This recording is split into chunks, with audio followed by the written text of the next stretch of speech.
आचार्य चरक कहते हैं कि हृदय रोग क्यों होता है, उसका मूल कारण क्या है। तो कहते हैं व्यायाम तीक्ष्णाति विरेक अवस्थि चिंता भय त्रास गदातिचारा सर्द्याम संधारण करसनानी हृदरोग कर्तृणी तथा विघातः।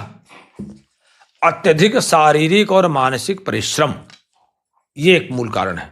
तीक्ष्ण द्रव्यों का सेवन करना, खूब मिर्च मसाला चटपटी चीजों का खूब सेवन करना, चाय कॉफी सारे तीक्ष्ण होते हैं, इनका सेवन करना, जो जो तीक्ष्ण पदार्थ हैं उनका सेवन करना, और परगेटिव मेडिसिन लेना, जुलाब लेना, विरेचन लेना। आजकल लोग घर घर में चूर्ण रखे हुए रहते हैं, कहीं ना कहीं आजकल मॉडर्न मेडिसिन में तो और ज्यादा आ गए हैं, यानी क्रीमाफिन यानी क्या क्या, तो वो ये बहुत नुकसान करते हैं। हमारे यहाँ विरेचन कराने का विधान है वो आयुर्वेद चिकित्सक ही करा सकता है, स्नेहन देके स्वेदन दे करके और फिर विरेचन कराया जाता है। इसके अलावा चिंता, फिर अत्यधिक एनीमा वगैरह का लेना, और भय, घबराहट, कुछ चिकित्सा गदादिचार, किसी रोग का अनुचित उपचार, सर्द्याम संधारण कर्तनानी, आम शब्द का प्रयोग किया है। आम क्या है कि जठराग्नि की दुर्बलता से, माने जो हमारे डाइजेस्टिव फायर है उसकी कमजोरी से, उसकी दुर्बलता से जो भोजन है वो पचता नहीं है, बल्कि उससे एक अलग तरह का एक टॉक्सिन्स बनता है, एक जहर बनता है, एक विष बनता है। कहीं वो यूरिक एसिड के रूप में आएगा, कहीं वो कोलेस्ट्रॉल के रूप में आएगा, ये कहीं वो सीआरपी के रूप में आएगा, कहीं और भी तमाम, कहीं वो ऑटोइम्यून डिजीज के रूप में आएगा। नाम उसके अलग अलग है, लेकिन उसका मूल कारण वहीं से शुरू होता है। जो हमारी डाइजेस्टिव फायर है वो उसकी कमजोरी, उसकी दुर्बलता, फिर आहार का सम्यक पाचन न होना, बल्कि पाचन न होकर के गलत तरह का, जब पाचन नहीं होगा तो एक तरह का जहरीला पदार्थ बनेगा, उसका शरीर में अवशोषित होना, एब्जॉर्ब होना, और वो जाकर के अलग अलग स्थानों में इकट्ठा होना या रोग का कारण बनना। तीसरा क्या, करसनानी।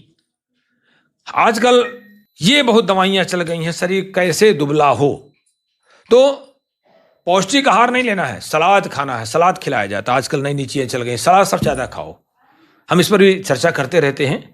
शरीर को कृष्ट करने वाले खान पान का सेवन करना, लड़कियों की स्थिति और हो गई है। एक संतुलित शरीर रहे हमारा, ना बहुत मोटा रहे और ना दुबला रहे कि जीरो साइज और ये साइज वो साइज, नहीं, कभी नहीं। जो एक संतुलित शरीर रहे, सम मांस प्रमाणम च, मांस और मेद का प्रमाण सम अवस्था में रहे, तो ये शरीर को कृष करने वाले खान पान यानी कुपोषण, शरीर या हृदय पर आघात लगना, इससे भी हृदय रोग होते हैं। आप रोगी को, आयुर्वेद तो यहां तक कहा है कि आपको इसी से कराने की जरूरत नहीं है, उस चेहरे को देख करके आप जान जाएं कि इसका हृदय रोगी होने वाला है। वैवर्ण मूर्छा जुर कास हिक श्वासा से वैरस्त तृषा प्रमोहा। पहले उन्होंने कहा कि चेहरे की उदासी देख करके, चेहरे को देख करके चेहरे का ऐसा लगेगा कि चेहरा झुलसा हुआ है, चेहरे में उदासी है, चेहरे में प्रसन्नता नहीं है, चेहरे में ओज नहीं दिखाई पड़ रहा, समझ जाइए कि इसको हार्ट की बीमारी होने वाली है।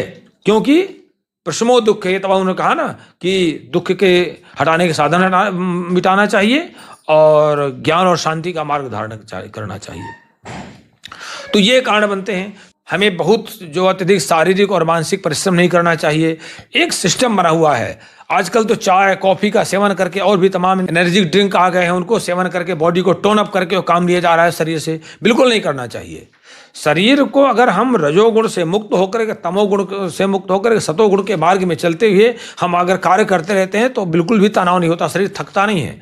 12 घंटा, ये एक और फार्मूला मान लीजिए, अमूमन जितने ग्राम हेमोग्लोबिन उतने घंटे काम करने में थकावट नहीं होती, पक्का मान लीजिए। अगर आपका 10 ग्राम तो 10 हेमोग्लोबिन, तो 10 घंटे आप काम कर सकते हैं बराबर। 15 ग्राम हेमोग्लोबिन है तो 15 घंटे आप आराम से काम कर सकते हैं, आराम से। आपको थकावट नहीं होनी चाहिए। थकावट तभी होगी 15 ग्राम हीमोग्लोबिन के बाद भी अगर आपको थकावट हो रही है तो आप रजोगुण और तमोगुण से भरे हुए हैं, आप उस काम को बोझ मान के कर रहे हैं। प्रसन्नता की भावना नहीं है, सेवा की भावना नहीं, समर्पण की भावना नहीं है। और तीसरी बात क्या है कि आप कर्मफल की इच्छा रख रहे हैं, हम ये करेंगे तो ये फल मिलेगा, फिर मिलेगा नहीं तो आप परेशान हो जाएंगे। तो इस तरह से ध्यान देना है हमें, नहीं तो इस तरह के हार्ट अटैक होते रहेंगे और सबसे बड़ी बात है कि खूब आप स्टंट डलवा चुके हों, खूब आप बाईपास सर्जरी करा चुके हों, खूब आप खून पतला करने की दवाई खा रहे हों, लेकिन आयुर्वेद अपनाइए जरूर। आयुर्वेद में जाइए और साल में 1 या 2 बार पंचकर्म करवाइए, हृदय वस्ती लीजिए, निरू वस्तियाँ लीजिए, अनुवासन वस्तियाँ लीजिए, अभ्यंग लीजिए, तो आपका हार्ट चकाचक रहेगा, चकाचक। हर बार हार्ट आपका मने भले ही आप कुछ भी करते रहिए एलोपैथ में, लेकिन आयुर्वेद में जाइए तो आपको ये स्थितियां नहीं बनेंगी। जिस तरह की आप देख रहे हैं कि राजू श्रीवास्तव 11 स्टंट डलवा करके वो अटैक आ गया, उसका वो मर गया। ये डॉक्टर साहब जो है 2 दिन पहले ईसीजी करा रहे हैं और तीसरे दिन इनकी सेवा समाप्त हो रही है। ऐसा नहीं। और एक डॉक्टर साहब आप सभी जानते हैं कि एक डॉक्टर साहब जो है जो हार्ट का ही ऑपरेशन करते हैं, यानी कितने हार्ट का मैं नाम नहीं लूँगा, वो भी इसी में चले गए।